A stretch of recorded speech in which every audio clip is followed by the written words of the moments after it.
بسم اللہ الرحمن الرحیم۔ صحیح بخاری جلد 1 باب 47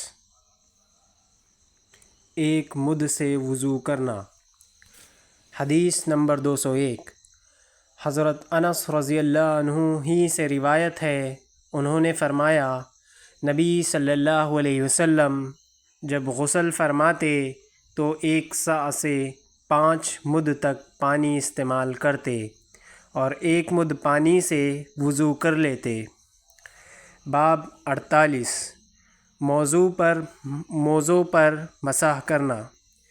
حدیث نمبر 202۔ حضرت عبداللہ بن عمر رضی اللہ عنہما سے روایت ہے، وہ حضرت سعد بن ابی وقاص رضی اللہ عنہما سے بیان کرتے ہیں کہ نبی صلی اللہ علیہ وسلم نے موضوع پر مسح کیا۔ حضرت عبداللہ بن عمر رضی اللہ عنہما نے جب حضرت عمر رضی اللہ عنہ سے یہ مسئلہ دریافت کیا تو انہوں نے بھی اثبات میں جواب دیا اور فرمایا، جب سعد رضی اللہ عنہ تم سے کوئی حدیث بیان کریں تو کسی دوسرے سے اس کے متعلق مت پوچھا کرو۔ موسیٰ بن عقبہ کہتے ہیں کہ انہیں ابو نضر نے بواسطہ ابو سلمہ خبر دی کہ حضرت سعد رضی اللہ عنہ نے یہ حدیث بیان کی اور حضرت عمر رضی اللہ عنہ نے اپنے بیٹے عبداللہ سے ایسا ہی کہا۔ حدیث نمبر 203۔ حضرت مغیرہ بن شعبہ سے روایت ہے، وہ رسول اللہ صلی اللہ علیہ وسلم سے بیان کرتے ہیں کہ آپ قضائے حاجت کے لیے باہر تشریف لے گئے تو حضرت مغیرہ رضی اللہ عنہ بھی پانی کا برتن لے کر ساتھ ہوئے۔ جب آپ حاجت سے فارغ ہوئے تو انہوں نے مغیرہ رضی اللہ عنہ نے آپ پر پانی ڈالا اور آپ نے وضو کیا، پھر آپ نے اپنے موضوع پر مسح کیا۔ حدیث نمبر 204۔ حضرت عمرو بن امیہ زمری رضی اللہ عنہ سے روایت ہے، انہوں نے نبی اکرم صلی اللہ علیہ وسلم کو موضوع پر مسح کرتے ہوئے دیکھا ہے۔ یحییٰ بن ابی کثیر سے روایت کرنے میں حضرت حرب بن شداد اور عبان بن یزید العطار نے حضرت شیبان بن عبد الرحمن کی مطابقت کی ہے۔ حدیث نمبر 205۔ حضرت عمرو بن امیہ رضی اللہ عنہ ہی سے روایت ہے، انہوں نے فرمایا، میں نے نبی صلی اللہ علیہ وسلم کو اپنی پگڑی اور دونوں موزوں پر مسح کرتے ہوئے دیکھا ہے۔ معمر نے یحییٰ بن ابی کثیر سے بواسطہ ابو سلمہ عن عمرو امام اوزاعی کی مطابقت کی ہے۔ انہوں نے عمرو نے کہا، میں نے نبی اکرم صلی اللہ علیہ وسلم کو ایسا کرتے دیکھا ہے۔ فائدہ: امام بخاری نے اس روایت کو پگڑی پر مسح کرنے کے اضافے کے پیش نظر بیان کیا ہے۔ موضوع پر مسح کے لیے شرط یہ ہے کہ انہیں پہلے وضو کی حالت میں پہنا گیا ہو، لیکن پگڑی پر مسح کے لیے کوئی شرط نہیں ہے۔ باب 49 موضوع کو باوضو پہننے کا بیان۔ حدیث نمبر 206۔ حضرت مغیرہ بن شعبہ رضی اللہ عنہ سے روایت ہے، انہوں نے کہا، میں ایک سفر میں نبی صلی اللہ علیہ وسلم کے ہمراہ تھا، آپ وضو کر رہے تھے، میں جھکا تاکہ آپ کے دونوں موزے اتاروں تو آپ نے فرمایا، انہیں رہنے دو، میں نے انہیں باوضو پہنا تھا، پھر آپ نے ان پر مسح فرمایا۔ باب 50 بکری کا گوشت اور ستو کھانے کے بعد وضو نہ کرنے کا بیان۔ حضرت ابو بکر، حضرت عمر اور حضرت عثمان رضی اللہ عنہم نے گوشت تناول فرمایا لیکن اس کے بعد وضو نہیں کیا۔ حدیث نمبر 207۔ حضرت ابن عباس رضی اللہ عنہ سے روایت ہے کہ رسول اللہ صلی اللہ علیہ وسلم نے بکری کے شانے کا گوشت تناول فرمایا، پھر نماز پڑھی اور وضو نہیں کیا۔ حدیث نمبر 208۔ حضرت عمرو بن امیہ رضی اللہ عنہ سے روایت ہے، انہوں نے رسول اللہ صلی اللہ علیہ وسلم کو دیکھا کہ آپ بکری کے شانے سے گوشت کاٹ کاٹ کر کھا رہے ہیں۔ آپ کو نماز کے لیے بلایا گیا تو آپ نے چھری رکھ دی، نماز پڑھی اور نیا وضو نہیں کیا۔ باب 51۔ ستو کھانے کے بعد وضو کے بجائے صرف کلی کرنا۔ حدیث نمبر 209۔ حضرت سوید بن نعمان رضی اللہ عنہ سے روایت ہے، وہ فتح خیبر کے سال رسول اللہ صلی اللہ علیہ وسلم کے ساتھ گئے تھے۔ جب مقام صحابہ پر پہنچے جو خیبر کے قریب تھا تو آپ نے نماز عصر ادا کی، پھر زاد سفر طلب فرمایا تو صرف ستو لائے گئے۔ آپ نے انہیں تیار کرنے کا حکم دیا، چنانچہ وہ تیار شدہ ستو رسول اللہ صلی اللہ علیہ وسلم اور ہم سب نے کھائے۔ اس کے بعد آپ نماز مغرب کے لیے کھڑے ہوئے۔ آپ نے صرف کلی فرمائی اور ہم نے بھی کلی کی، پھر آپ نے نماز پڑھائی اور نیا وضو نہیں کیا۔ حدیث نمبر 210۔ حضرت میمونہ رضی اللہ عنہا سے روایت ہے کہ نبی اکرم صلی اللہ علیہ وسلم نے ان کے پاس بکری کے شانے کا گوشت تناول فرمایا، پھر نماز پڑھی اور وضو نہیں کیا۔ باب 52۔ دودھ پینے کے بعد کلی کرنا۔ حدیث نمبر 211۔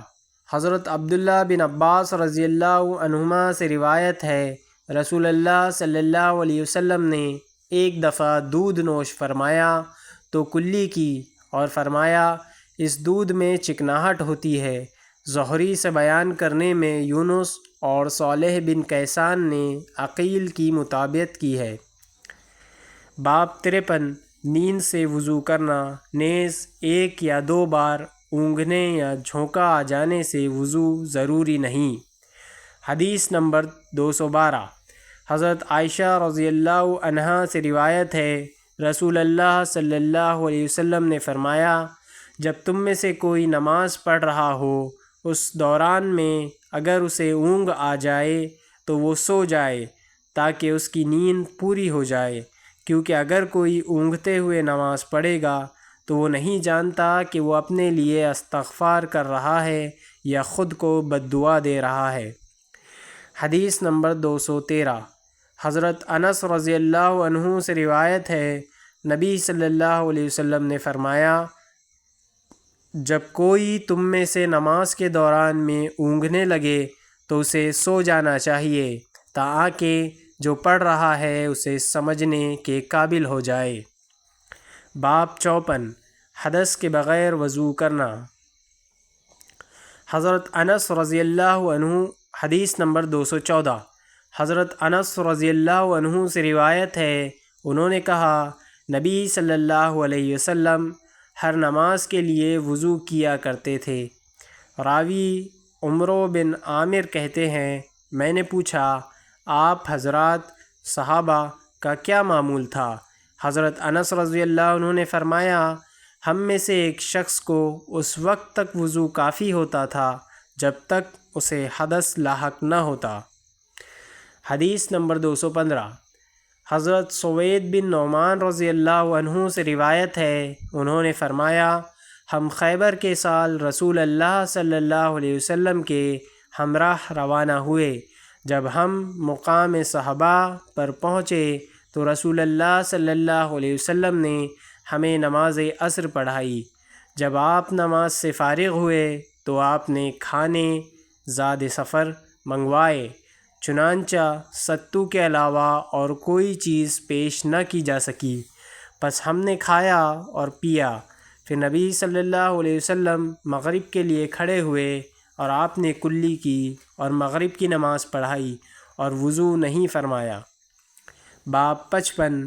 اپنے پیشاب سے احتیاط نہ کرنا کبیرہ گناہ ہے۔ حدیث نمبر 216۔ حضرت ابن عباس رضی اللہ عنہ سے روایت ہے، انہوں نے فرمایا، نبی صلی اللہ علیہ وسلم مدینے یا مکہ کے کسی باغ سے گزرے تو وہاں دو آدمیوں کی آواز سنی، جن کو قبر میں عذاب ہو رہا تھا۔ اس وقت آپ نے فرمایا ان دونوں کو عذاب ہو رہا ہے، لیکن یہ عذاب کسی بڑی بات پر نہیں دیا جا رہا۔ پھر فرمایا ہاں بڑی ہی ہے، ان میں سے ایک تو اپنے پیشاب سے احتیاط نہیں کرتا تھا اور دوسرا چغل خوری کی عادت میں مبتلا تھا۔ پھر آپ نے ایک تر شاخ منگوائی، اس کے 2 ٹکڑے کر کے ہر قبر پر ایک ایک ٹکڑا گاڑ دیا۔ آپ سے عرض کیا گیا اے اللہ کے رسول، آپ نے ایسا کیوں کیا؟ آپ نے فرمایا امید ہے کہ جب تک یہ خشک نہ ہو جائے ان دونوں پر عذاب ہلکا کر دیا جائے گا۔ فائدہ: اس حدیث کے پیش نظر قبروں پر سبزہ لگانا اور ان پر پھول چڑھانا جائز قرار دیا جاتا ہے، حالانکہ یہ عمل رسول اللہ صلی اللہ علیہ وسلم کے ساتھ خاص تھا۔ اگر سبزہ لگانا میت کے حق میں تخفیف عذاب کا باعث ہوتا تو صراحت کے ساتھ رسول اللہ صلی اللہ علیہ وسلم اس کی ترغیب دیتے۔ آپ نے مردوں کے متعلق ایصال ثواب اور نفع رسانی کے مختلف طریقے بیان فرمائے ہیں، لیکن ان میں پھول چڑھانے یا سبزہ لگانے کا عمل کہیں بیان نہیں فرمایا، حالانکہ یہ ایک عام دستیاب، سستا اور بے ضرر نسخہ ہے جس سے ہر وقت زیادہ سے زیادہ فائدہ اٹھایا جا سکتا تھا، مگر آپ نے اسے جاری رکھنے کا حکم نہیں دیا۔ یہی وجہ ہے کہ خلفائے راشدین اور دیگر بڑے صحابہ اکرام رضی اللہ عنہم کے جنازوں کے مفصل حالات سیرت کی کتابوں میں محفوظ ہے۔ کسی نے بھی اس کی ترغیب نہیں دی، صرف حضرت بریدہ اسلمہ رضی اللہ عنہ اس کے عامل ہوئے ہیں۔ انہوں نے اپنے بیٹے کو قبر پر شاخ رکھنے کی تلقین فرمائی تھی اور بس۔ دوسرے صحابہ کے مقابلے میں ایک صحابی کے عمل کو سنت کا درجہ نہیں دیا جا سکتا، واللہ عالم۔ باب 56 پیشاب کو دھونا۔ نبی صلی اللہ علیہ وسلم نے صاحب قبر کے متعلق فرمایا وہ اپنے پیشاب سے احتیاط نہیں کرتا تھا، اور آپ نے انسانوں کے پیشاب کے علاوہ اور کسی چیز کا ذکر نہیں فرمایا۔ حدیث نمبر 217 حضرت انس بن مالک رضی اللہ عنہ سے روایت ہے، انہوں نے فرمایا نبی صلی اللہ علیہ وسلم جب رفع حاجت کے لیے باہر تشریف لے جاتے تو میں آپ کے لیے پانی لے کر جایا کرتا جس سے آپ استنجا کرتے۔ باب بلا عنوان۔ حدیث نمبر 218 حضرت ابن عباس رضی اللہ عنہما سے روایت ہے، انہوں نے فرمایا نبی صلی اللہ علیہ وسلم کا گزر 2 قبروں سے ہوا۔ آپ نے فرمایا ان دونوں کو عذاب ہو رہا ہے، اور عذاب بھی کسی بڑی بات کے سلسلے میں نہیں۔ ایک تو ان میں سے پیشاب سے احتیاط نہیں کرتا تھا اور دوسرا چغلی کرتا پھرتا تھا۔ پھر آپ نے ایک تازہ شاخ لی اور درمیان سے چیر کر اسے 2 حصوں میں تقسیم کیا اور ہر قبر پر ایک ایک ٹکڑا گاڑ دیا۔ صحابہ کرام رضی اللہ عنہم نے عرض کیا اے اللہ کے رسول، آپ نے ایسا کیوں کیا؟ ارشاد ہوا جب تک یہ شاخیں خشک نہ ہوں شاید ان کے عذاب میں تخفیف ہو جائے۔ ابن مسنہ نے کہا ہمیں وقی نے حدیث بیان کی، انہوں نے اعمش سے تحدیث کے صیغے سے نقل کیا۔ وہ کہتے ہیں میں نے مجاہد سے اسی طرح سنا۔ باب 57 نبی صلی اللہ علیہ وسلم اور صحابہ کرام نے دیہاتی کو کچھ نہ کہا یہاں تک کہ وہ مسجد میں پیشاب سے فارغ ہو گیا۔ حدیث نمبر 219 حضرت انس رضی اللہ عنہ سے روایت ہے، نبی صلی اللہ علیہ وسلم نے ایک دیہاتی کو دیکھا جو مسجد میں پیشاب کر رہا تھا۔ آپ نے فرمایا اسے کچھ نہ کہو تاکہ جب وہ پیشاب سے فارغ ہو گیا تو آپ نے پانی منگوایا اور اسے پیشاب پر بہا دیا۔ فائدہ: ایک روایت میں ہے کہ آپ نے اعرابی کو نرمی سے سمجھایا کہ مسجد نماز اللہ کے ذکر اور تلاوت قرآن کی کے لیے تعمیر کی جاتی ہے۔ گندگی پھیلانے سے ان کا تقدس مجروح ہوتا ہے۔ صحیح مسلم الحارہ حدیث 666 285 661 285۔ حافظ ابن حجر رحمہ اللہ نے لکھا کہ اس دیہاتی کو پیشاب کے لیے نہیں روکا گیا کہ وہ برائی کا آغاز کر چکا تھا، جس کو روکنے سے اس میں مزید اضافہ ہو جاتا۔ اگر اسے روکا جاتا تو دو کاموں میں سے ایک ضرور ہوتا۔ اگر وہ مارے خوف کے پیشاب روک لیتا تو اس سے ضرر اور بیماری کا اندیشہ تھا۔ اگر وہ پیشاب نہ روکتا اور ادھر ادھر بھاگنا شروع کر دیتا تو مسجد کے بہت سے حصے اس سے متاثر ہوتے، مزید برآں اس کے کپڑے بھی پلید ہو جاتے۔ فتح الباری 421۔ باب 58 مسجد میں کیے ہوئے پیشاب پر پانی بہانا۔ حدیث نمبر 220۔ حضرت ابو ہریرہ رضی اللہ عنہ سے روایت ہے، انہوں نے فرمایا ایک دیہاتی کھڑا ہوا اور اس نے مسجد ہی میں پیشاب کر دیا۔ لوگوں نے اسے روکنا چاہا تو نبی صلی اللہ علیہ وسلم نے فرمایا اسے چھوڑ دو اور اس کے پیشاب پر پانی سے بھرا ہوا ایک ڈول بہا دو، کیونکہ تم لوگ آسانی پیدا کرنے کے لیے بھیجے گئے ہو، تمہیں سختی کرنے کے لیے نہیں بھیجا گیا۔ حدیث نمبر 221۔ ہمیں عبدان نے بیان کیا ہے، ان کو عبداللہ نے اور ان کو یحییٰ بن سعید نے بتلایا، انہوں نے کہا میں نے حضرت انس بن مالک رضی اللہ عنہ کو نبی صلی اللہ علیہ وسلم سے بیان کرتے ہوئے سنا۔ باب پیشاب پر پانی بہانا۔ حضرت انس رضی اللہ عنہ سے روایت ہے، ایک اعرابی آیا اور اس نے مسجد کے ایک کونے میں پیشاب کرنا شروع کر دیا۔ لوگوں نے اسے ڈانٹا تو نبی صلی اللہ علیہ وسلم نے انہیں روک دیا۔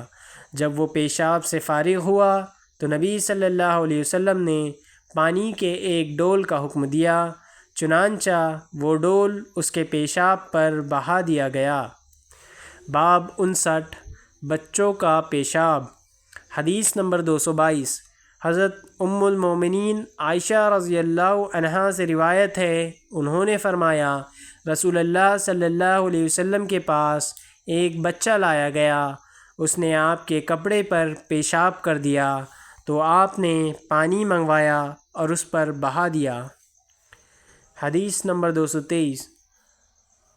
حضرت ام قیس بنت محسن رضی اللہ عنہا سے روایت ہے، وہ رسول اللہ صلی اللہ علیہ وسلم کے پاس اپنا چھوٹا بچہ لے کر آئیں جو ابھی کھانا نہیں کھاتا تھا۔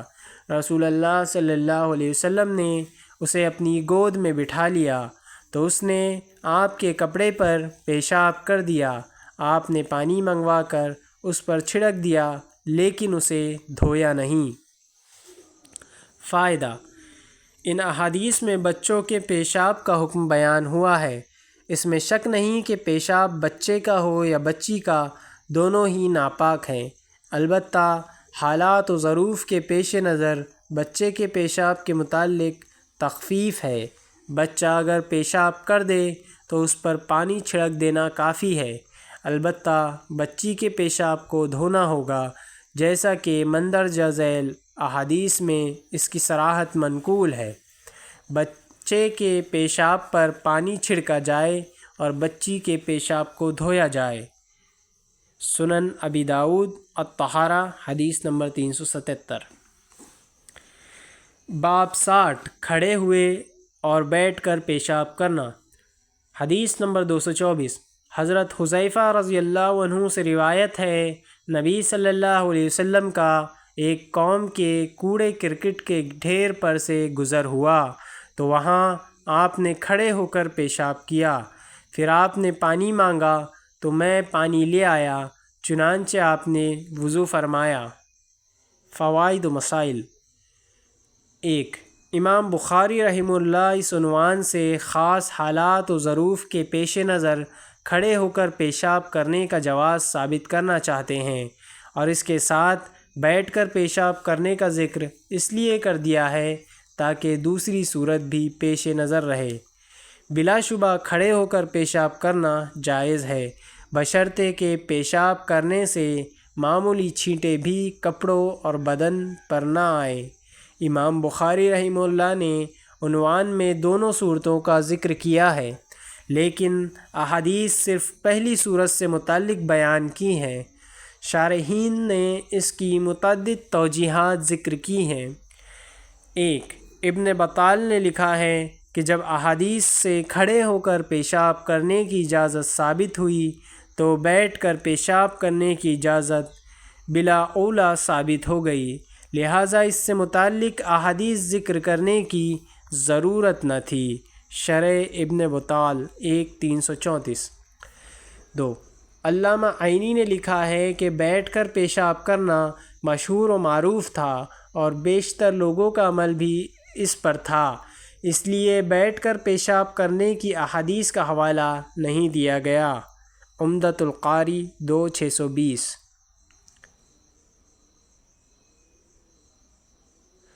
3. امام بخاری رحمہ اللہ کے اصول میں سے ہے کہ جب کوئی روایت ان کی شرط کے مطابق نہ ہو تو اس کی طرف عنوان میں اشارہ کر دیتے ہیں۔ چنانچہ حدیث میں ہے کہ رسول اللہ صلی اللہ علیہ وسلم نے بیٹھ کر پیشاب کیا تو کہنے والوں نے کہا، دیکھو آپ عورتوں کی طرح بیٹھ کر پیشاب کرتے ہیں۔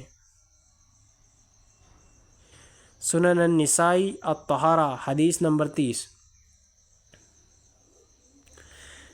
حافظ ابن حجر نے اسے نقل فرمایا ہے۔ فتح الباری 1-427۔ شاہ ولی اللہ محدث دہلوی تراجم بخاری میں لکھتے ہیں کہ میرے نزدیک امام موصوف کی غرض عقد باب سے صرف یہ ہے کہ کھڑے ہو کر پیشاب کرنے کے جواز کو بھی ثابت کیا جائے، گویا وہ کھڑے ہو کر پیشاب کرنے کے جواز کے قائل ہے، اور ان کے نزدیک اس کا جواز صرف قعود بیٹھنے کے ساتھ مخصوص نہیں۔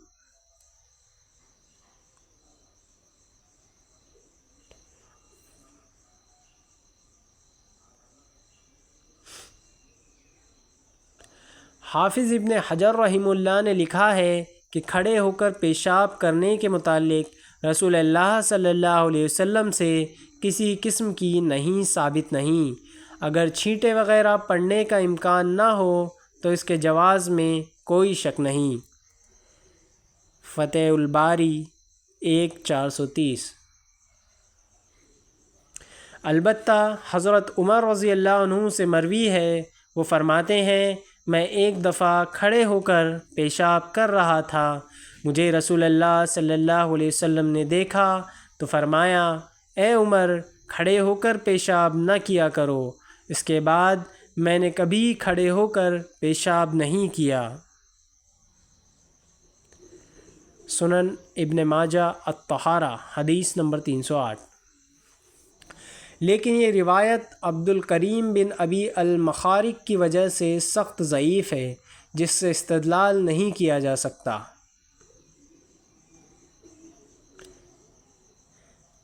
علامہ البانی نے بھی اسے ضعیف قرار دیا ہے۔ جامع ترمذی الطہارہ حدیث 12۔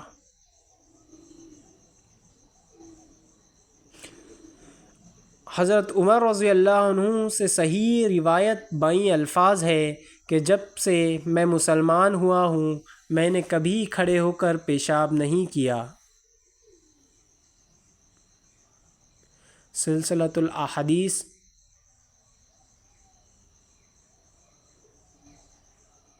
المصنف لابن ابی شیبہ۔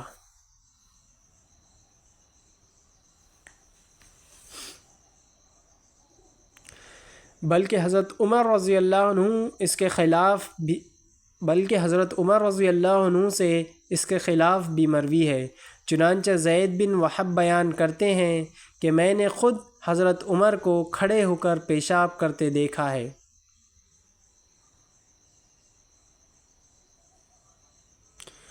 المصنف ابن ابی شیبہ 1-148۔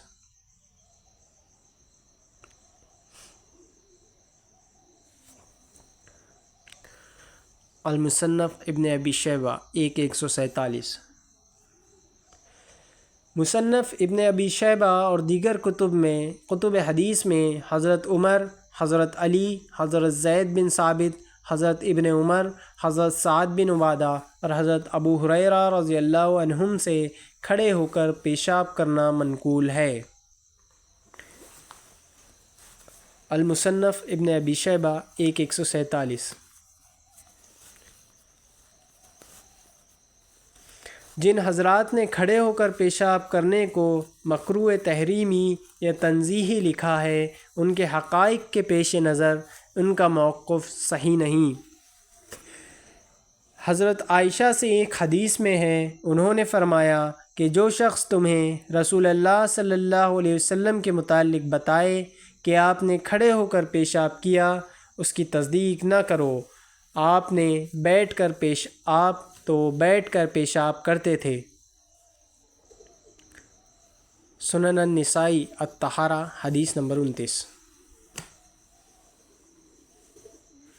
بظاہر یہ حدیث امام بخاری رحمہ اللہ کی پیش کردہ حدیث سے معارض ہے۔ اس کے متعلق شارحین کا موقف حسب ذیل ہے۔ محدث ابو عوانہ اور ابن شاہین نے حدیث عائشہ کے پیش نظر حدیث حذیفہ کو منسوخ ٹھہرایا ہے، لیکن یہ صحیح نہیں، کیونکہ حضرت عائشہ رضی اللہ عنہا نے یہ بات اپنے علم کے اعتبار سے کہی ہے۔ چنانچہ گھر میں رسول اللہ صلی اللہ علیہ وسلم کا عمل بیٹھ کر پیشاب کرنے ہی کا ہے، لیکن گھر کے علاوہ باہر کے عمل سے آپ مطلع نہ ہو سکی۔ لیکن حضرت حذیفہ خبار صحابہ میں سے ہیں، لہٰذا گھر سے باہر ان کا مشاہدہ ناقابل تردید ہے۔ امام نسائی نے اپنی سنن میں اسے اس موقف کے مطابق عنوان بندی کی ہے، چنانچہ انہوں نے ایک عنوان بئیں الفاظ قائم کیا: آبادی سے باہر کھڑے ہو کر پیشاب کرنے کا جواز۔ اس کے تحت وہ حدیث حذیفہ لائے ہیں۔ سنن النسائی الطہارہ حدیث 26۔ دوسرا باب ان الفاظ سے قائم کرتے ہیں: گھر میں بیٹھ کر پیشاب کرنا۔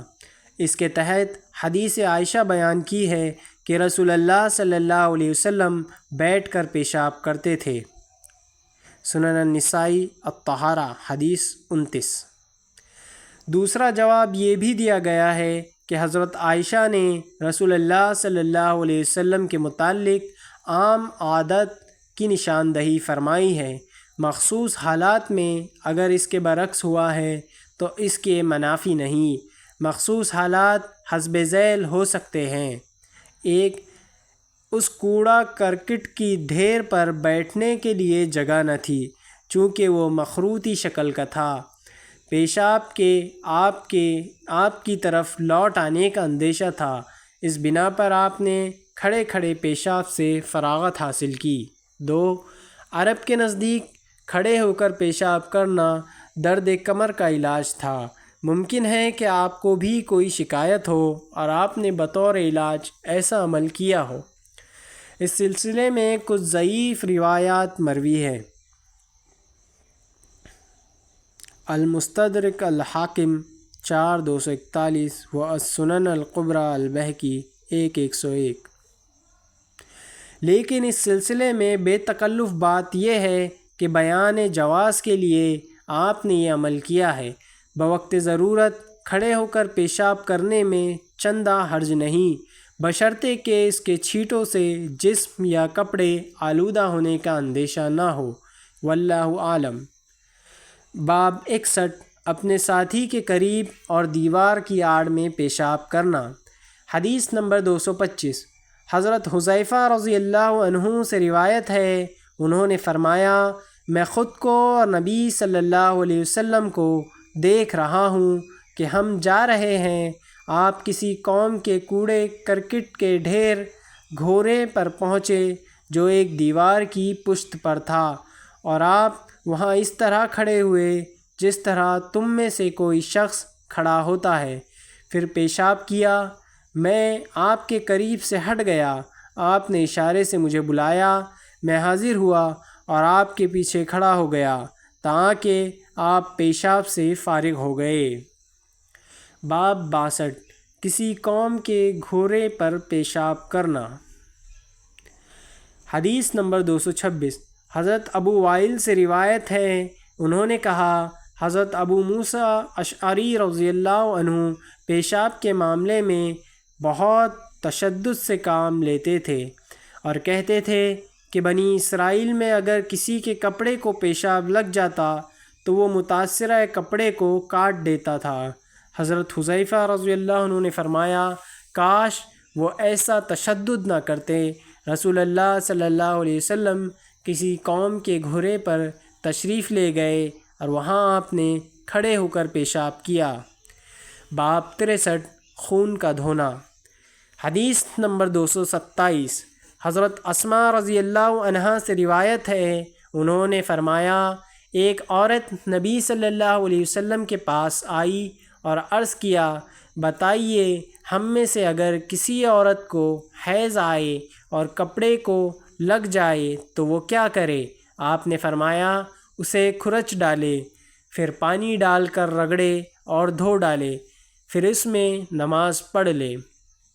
حدیث نمبر 228 حضرت عائشہ رضی اللہ عنہا سے روایت ہے، انہوں نے فرمایا فاطمہ بنت ابی حبیش رضی اللہ عنہا نبی صلی اللہ علیہ وسلم کے پاس حاضر ہوئیں اور کہنے لگیں اے اللہ کے رسول، میں ایسی عورت ہوں کہ اکثر مستحاضہ رہتی ہوں اور اس کی وجہ سے پاک نہیں ہو سکتی، کیا میں نماز چھوڑ دوں؟ رسول اللہ صلی اللہ علیہ وسلم نے فرمایا نہیں، نماز مت چھوڑ، یہ ایک رگ کا خون ہے، حیض نہیں۔ پھر جب تیرے حیض کا وقت آ جائے تو نماز چھوڑ دے، اور جب وقت گزر جائے تو اپنے بدن اور کپڑوں سے خون دھو کر نماز ادا کر۔ حشام نے کہا میرے والد عروہ بن زبیر نے کہا آپ نے فرمایا پھر ہر نماز کے لیے وضو کر حتیٰ کہ وہی حیض کا وقت پھر آ جائے۔ باب 64 منی کا دھونا اور اسے کھرچ ڈالنا، نیز جو رطوبت عورت سے لگ جائے اس کا دھونا۔ حدیث نمبر 229 حضرت عائشہ رضی اللہ عنہا سے روایت ہے، انہوں نے فرمایا میں نبی صلی اللہ علیہ وسلم کے کپڑے سے جنابت کے اثرات کو دھو ڈالتی تھی اور آپ انہی کپڑوں میں نماز کے لیے باہر تشریف لے جاتے، جبکہ پانی کے دھبے آپ کے کپڑے میں باقی ہوتے نظر آتے تھے۔ حدیث نمبر 230 حضرت سلیمان بن یسار سے روایت ہے، انہوں نے حضرت عائشہ رضی اللہ عنہا سے سوال کیا جس کپڑے کو منی لگ جائے تو کیسے پاک کیا جائے؟ حضرت عائشہ رضی اللہ عنہا نے فرمایا میں رسول اللہ صلی اللہ علیہ وسلم کے کپڑوں سے منی دھو ڈالتی، پھر آپ نماز کے لیے باہر تشریف لے جاتے اور دھونے کے نشان یعنی پانی کے دھبے کپڑے پر باقی رہ جاتے۔ فائدہ: منی نجس ہے، اس کی نجاست کے دلائل حسب ذیل ہے۔ قرآن کریم میں اسے مامحین حقیر پانی سے تعبیر کیا گیا ہے۔ المرسلات 2077 کسی پاکیزہ چیز کے متعلق یہ انداز اختیار نہیں کیا جاتا۔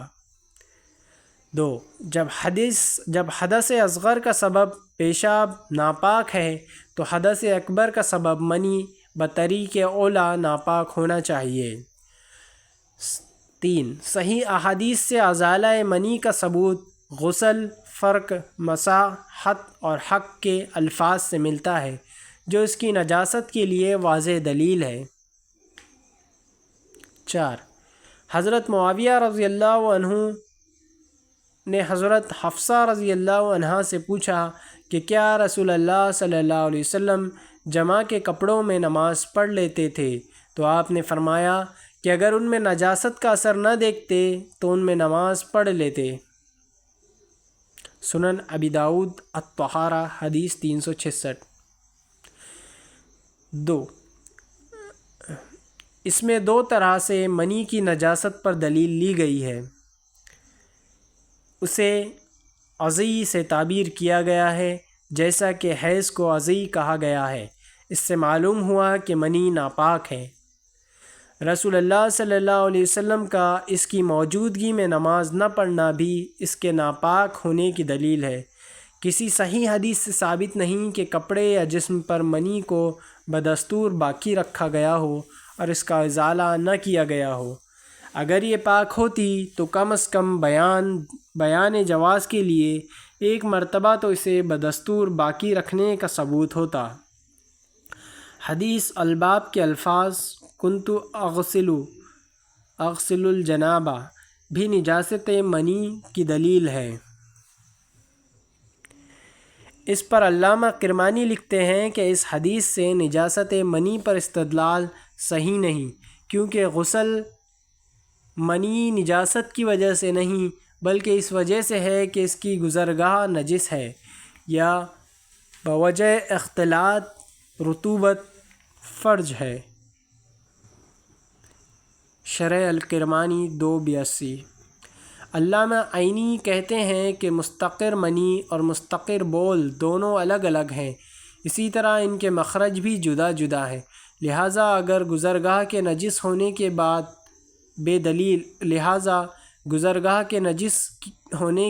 بے دلیل ہے، اور نجاست رطوبت فرج کا مسئلہ بھی اختلافی ہے۔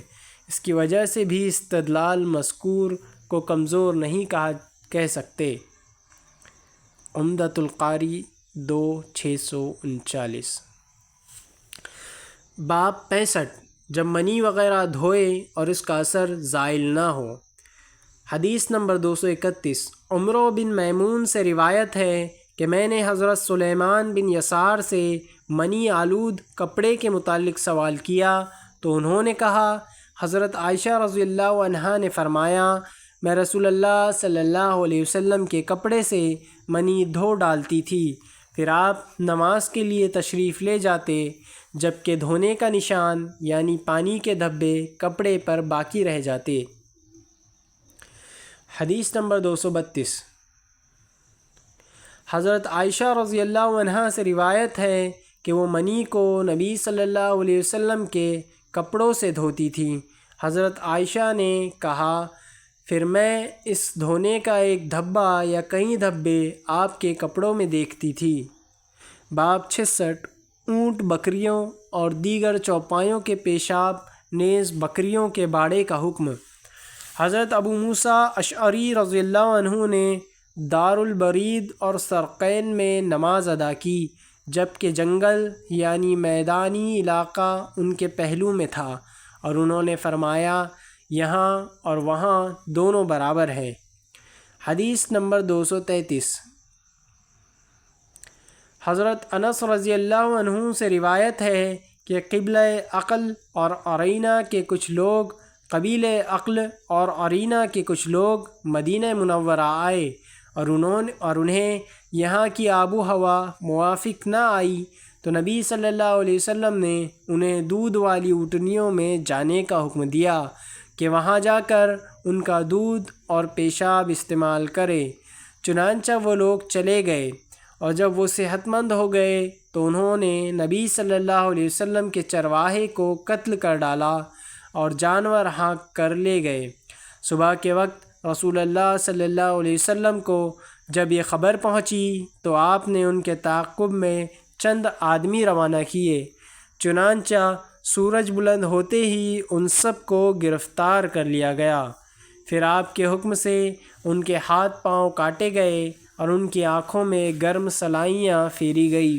اس کے بعد گرم سنگلاخ جگہ پر انہیں ڈال دیا گیا۔ وہ پانی مانگتے تھے لیکن انہیں پانی نہیں دیا جاتا تھا۔ ابو قلابہ نے فرمایا، ان لوگوں نے چوری کی، خون ناحق کیا، ایمان کے بعد مرتد ہوئے، اور اللہ اور اس کے رسول کے ساتھ انہوں نے اعلان جنگ کیا، اس لیے یہ سزا تجویز کی گئی۔ فائدہ: امام بخاری رحمہ اللہ حیوانات کے بول و براز کے مسائل بیان کر رہے ہیں کہ تمام ابوال ناپاک نہیں، بلکہ جن حیوانات کا گوشت کھایا جاتا ہے، مثلاً اونٹ، گائے، بکری، بھیڑ اور بھینس وغیرہ، ان کا بول و براز پاک ہے۔ حدیث نمبر 234 حضرت انس سے روایت ہے کہ نبی صلی اللہ علیہ وسلم مسجد نبوی بننے سے پہلے بکریوں کے باڑے میں نماز پڑھ لیا کرتے تھے۔ باب 67 ان نجاستوں کا بیان جو گھی یا پانی میں گر جائیں۔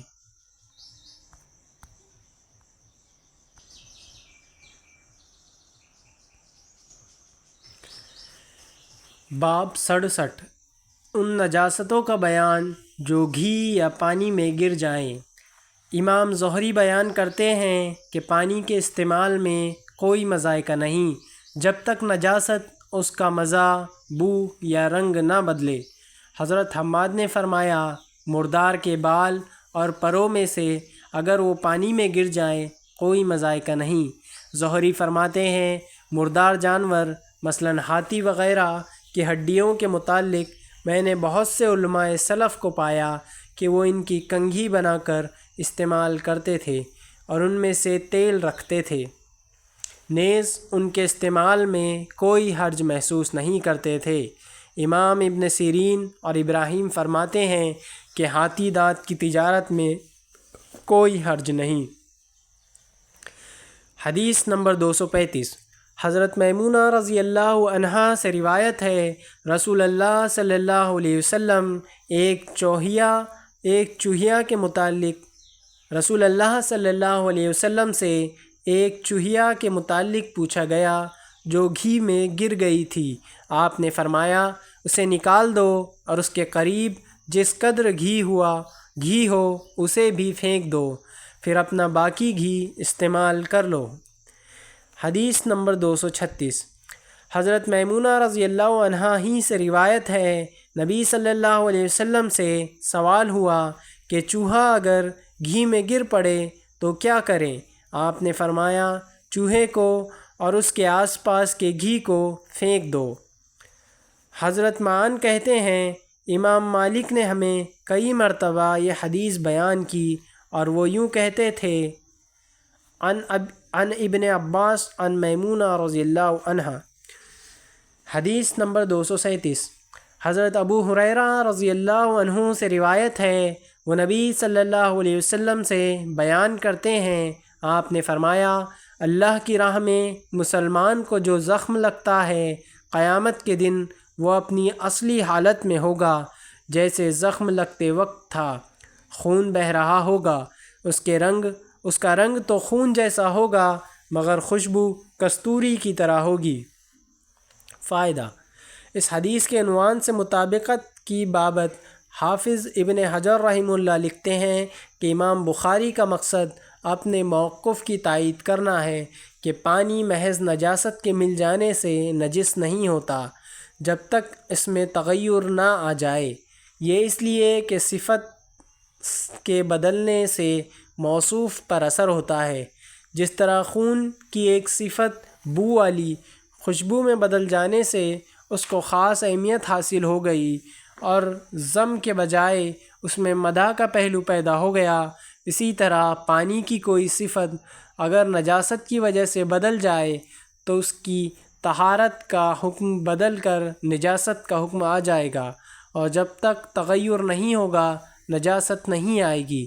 فتح الباری 1/449 بشرطے کہ پانی 2 کلے یا اس سے زیادہ ہو۔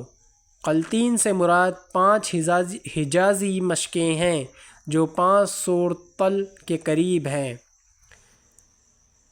نحفۃ الحوزی 171 موجودہ اشعاری وزن 197 کلو گرام ہے۔ باب 68 کھڑے پانی میں پیشاب کرنا۔ حدیث نمبر 238 حضرت ابو ہریرہ رضی اللہ عنہ سے روایت ہے انہوں نے رسول اللہ صلی اللہ علیہ وسلم کو یہ فرماتے سنا ہے ہم دنیا میں آخر میں آنے والے ہیں لیکن قیامت کو سبقت کر جانے والے ہیں۔ حدیث نمبر 239 اور اسی سند کے ساتھ مروی ہے کہ آپ نے یہ بھی فرمایا تم میں سے کوئی شخص ایسے رکے پانی میں پیشاب ایسے رکے پانی میں پیشاب نہ کرے جو چلتا نہیں، پھر اس میں غسل بھی کرے۔ باب 69۔ جب نمازی کی پشت پر گندگی یا مردار ڈال دیا جائے تو اس کی نماز خراب نہیں ہوگی۔ حضرت ابن عمر رضی اللہ عنہما اگر نماز پڑھتے ہوئے اپنے کپڑے پر خون دیکھتے تو نماز جاری رکھتے اور کپڑا اتار دیتے۔ حضرت سعید بن مسیب اور امام شعبی بیان کرتے ہیں، جب کوئی شخص ایسی حالت میں نماز پڑھے کہ اس کے کپڑے پر خون یا منی لگی ہو، یا اس کا رخ غیر قبلہ کی طرف ہو، یا اس نے تمیم سے نماز پڑھی ہو، پھر وقت کے اندر اسے پانی میسر آ گیا ہو تو وہ نماز کا اعادہ نہیں کرے گا۔ حدیث نمبر 240۔ حضرت عبداللہ بن مسعود رضی اللہ عنہ سے روایت ہے، رسول اللہ صلی اللہ علیہ وسلم ایک دفعہ کعبے کے پاس نماز پڑھ رہے تھے۔ ابو جہل اور اس کے ساتھی وہاں بیٹھے ہوئے تھے۔ وہ آپس میں کہنے لگے، تم میں سے کون جاتا ہے کہ فلاں قبیلے کی اونٹنی کی بچہ دانی لے آئے، جسے وہ سجدے کی حالت میں محمد صلی اللہ علیہ وسلم کی پشت پر رکھ دے۔ چنانچہ ان میں سے ایک سب سے زیادہ بدبخت اٹھا اور اسے اٹھا لایا، پھر دیکھتا رہا۔ جب نبی صلی اللہ علیہ وسلم سجدے میں گئے تو اس نے اسے آپ کے دونوں شانوں کے درمیان پشت پر رکھ دیا۔ میں یہ سب کچھ دیکھ تو رہا تھا لیکن کچھ نہ کر سکتا تھا۔ کاش کہ مجھے تحفظ حاصل ہوتا۔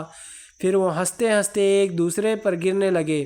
رسول اللہ صلی اللہ علیہ وسلم سجدے ہی میں پڑے رہے، اپنا سر نہیں اٹھایا تاکہ حضرت فاطمہ رضی اللہ عنہا آئی اور آپ کی پشت پر سے اسے اٹھا کر پھینک دیا۔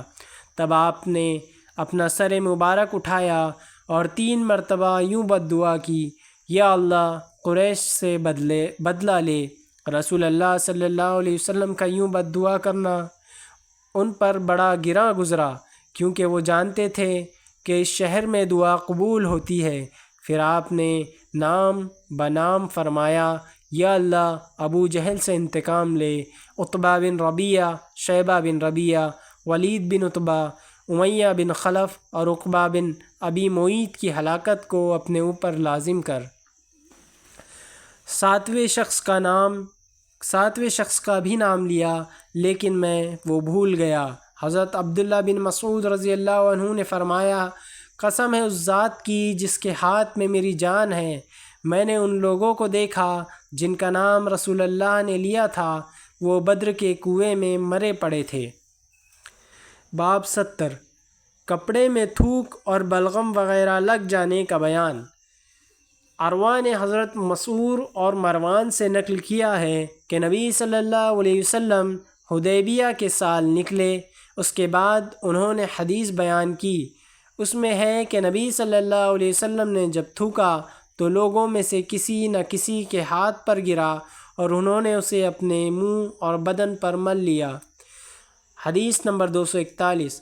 حضرت انس رضی اللہ عنہ سے روایت ہے، انہوں نے فرمایا، نبی صلی اللہ علیہ وسلم نے ایک مرتبہ اپنے کپڑے میں تھوکا۔ امام بخاری کہتے ہیں، اس حدیث کو ابن مریم نے تفصیل کے ساتھ بیان کیا۔ انہوں نے کہا، ہم نے یحییٰ بن ایوب سے بواسطہ حمید سنا۔ انہوں نے کہا، میں نے حضرت انس رضی اللہ عنہ سے نبی صلی اللہ علیہ وسلم کی یہی روایت سنی۔ باب 71۔ نبیس اور نشہ آور چیزوں سے وضو جائز نہیں۔ امام حسن اور ابو العالیہ نے ایسی چیزوں سے وضو کرنے کو مکروہ خیال کیا ہے۔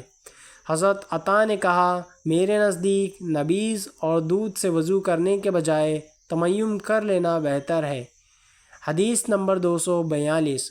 حضرت عائشہ رضی اللہ عنہا سے روایت ہے، وہ نبی صلی اللہ علیہ وسلم سے بیان کرتی ہیں، آپ نے فرمایا، ہر وہ مشروب جو نشہ آور ہو حرام ہے۔ فائدہ: امام بخاری رحمہ اللہ نے اپنے دعوے کو ثابت کرنے کے لیے حدیث عائشہ کو بیان فرمایا ہے کہ ہر وہ مشروب جو نشہ آور ہو حرام ہے۔ وضو ایک عبادت ہے جس میں کسی حرام چیز کو استعمال نہیں کیا جا سکتا، لہٰذا نشہ آور چیز سے وضو کرنا حرام ہے۔ باب 72 عورت کا اپنے باپ کے چہرے سے خون دھونا۔ ابو العالیہ نے کہا میرے پاؤں پر مسح کر دو کیونکہ وہ صحت مند نہیں ہے۔ حدیث نمبر 243 حضرت سہیل بن سعد سعدی رضی اللہ عنہ سے روایت ہے، لوگوں نے ان سے سوال کیا نبی صلی اللہ علیہ وسلم کے زخم پر کون سی دوا استعمال کی گئی تھی؟ انہوں نے فرمایا اس کے متعلق مجھ سے زیادہ جاننے والا کوئی شخص نہیں رہا۔ حضرت علی رضی اللہ عنہ اپنی ڈھال میں پانی لاتے تھے اور سیدہ فاطمہ رضی اللہ عنہا آپ کے چہرے مبارک سے خون دھوتی تھیں۔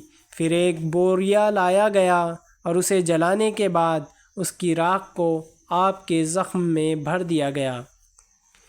باب 73 مسواک کرنا۔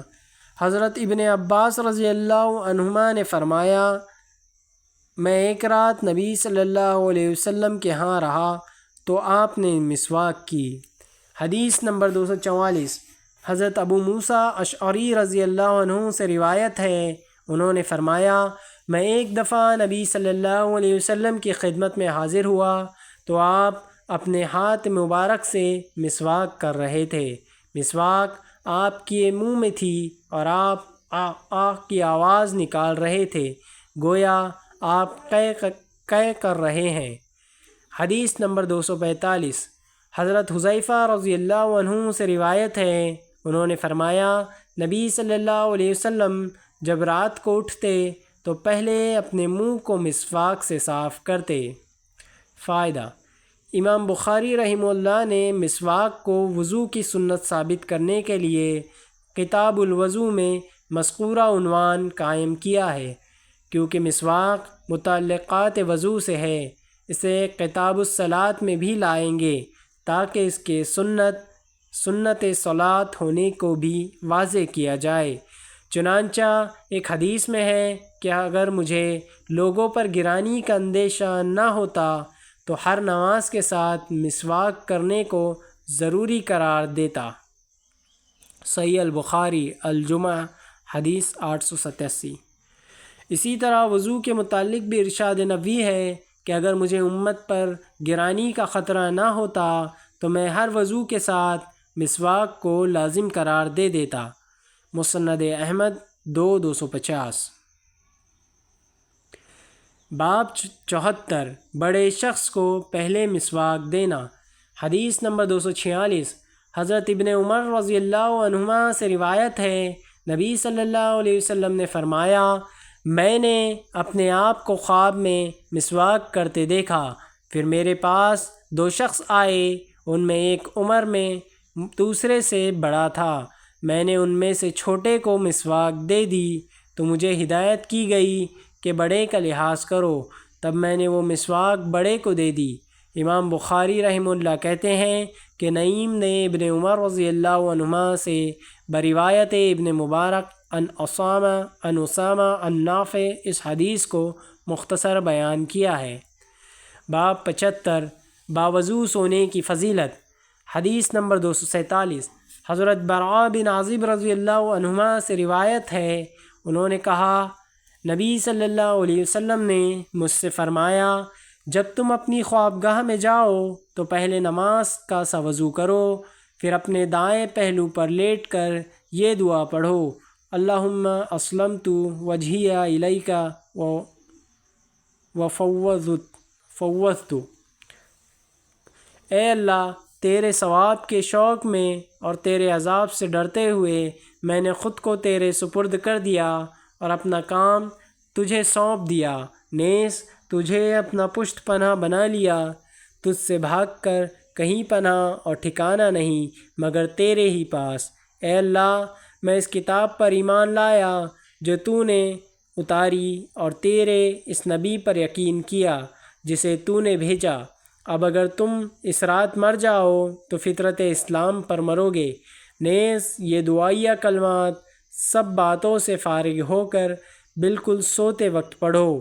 حضرت براء رضی اللہ عنہ کہتے ہیں کہ میں نے یہ کلمات آپ کے سامنے دہرائے، جب میں اس جگہ پہنچا امنت بکتابک الذی انزلت، جب میں اس جگہ پہنچا تو اس کے بعد میں نے ورسولک کہہ دیا، تو آپ نے فرمایا نہیں بلکہ یوں کہو ونبیک الذی ارسلت۔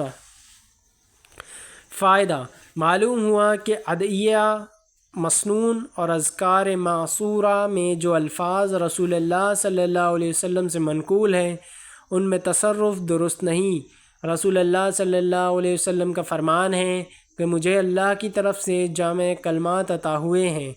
اس جامعیت و خصوصیت کے پیش نظر رسول اللہ صلی اللہ علیہ وسلم نے حضرت برعا بن عازب رضی اللہ عنہ کو نبی کا کے بجائے رسولک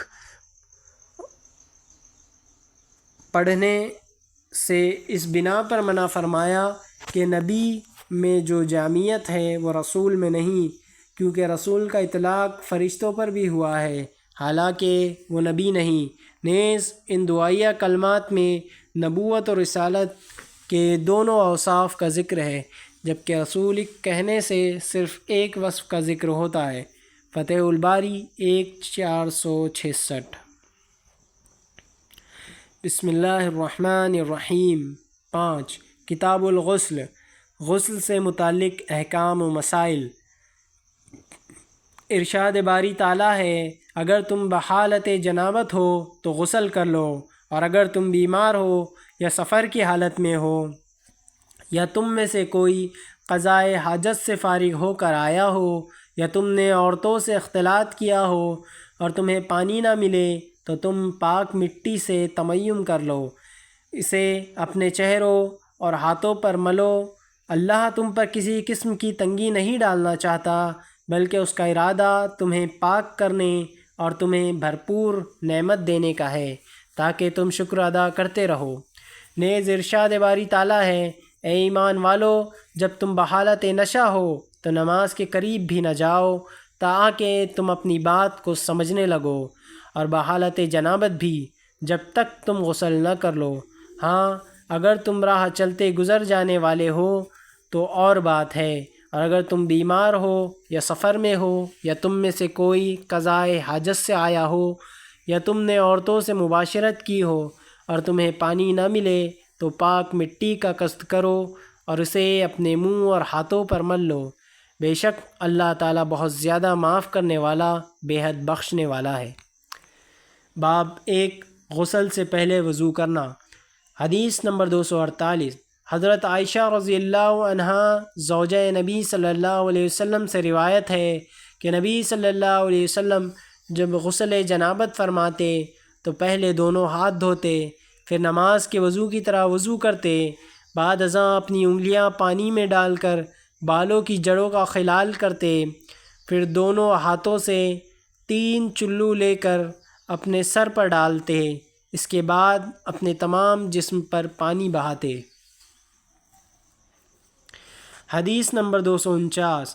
حضرت میمونہ رضی اللہ عنہا زوجہ نبی صلی اللہ علیہ وسلم سے روایت ہے، انہوں نے فرمایا رسول اللہ صلی اللہ علیہ وسلم نے غسل کے وقت اس طرح وضو فرمایا جس طرح نماز کے لیے کیا جاتا ہے، لیکن پاؤں نہیں دھوئے، البتہ اپنی شرمگاہ کو اور جسم پر لگی ہوئی آلائش کو دھویا، پھر اپنے اوپر پانی بہایا، اس کے بعد جائے غسل سے الگ ہو کر اپنے دونوں پاؤں دھوئے۔ یہ آپ کا غسل جنابت تھا۔